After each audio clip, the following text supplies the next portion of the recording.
अरे अरे माना मत कर होली हो बड़ा खराब आदमी बिया होली में अपना मर्द से झगड़ा कर दिया दूसरा कोई से लगवावत कर अब मर्द के भगावत कर मर्ज लगवा लो बजर फाटो सैया साथे खेलल होली बेरी बेरी तू तो रंगता रचोली अरे और कुछ रंग हो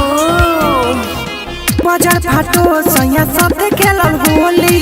बेरी बेरी तू तो रंगता रचोली फागुन चढ़ते रहो न इनकर गइल बिगड़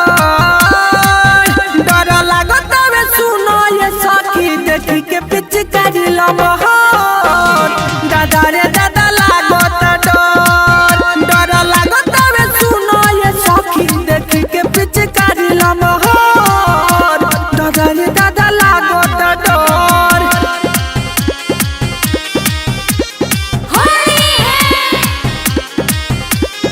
आजा आजा आजा आजा होली में लड़ल जाई आजा आजा आजा आजा आजा आजा कोके बरियारी हमर कपड़ा उतारस नया नया चोली हमर रतिया में फारस अरे हमरा कमे आ जाई कोके बरियारी हमर कपड़ा उतारस नया नया चोली हमर रतिया में फारस बात कहला तो हमरा से जाले उलट डर लागत वे सुनो ये सखी देखी के पिचकारी लमहर दादा रे दादा लागत डर लागत वे सुनो ये सखी देखी के पिचकारी लमहर दादा रे दादा लागत डर मार जे कितना चूना करता बोर देखो ही में लागता बाकी ओ में से नहीं रंग निकली जितना हमरा ताज भाई के पिचकारी में से निकलेला लालू मिश्र के रहन बाटे बाउर कृष्णा जायक तो से का कहीं आउर लालू मिश्र के रहन बाटे बाउर कृष्णा जायक तो से का कहीं आउर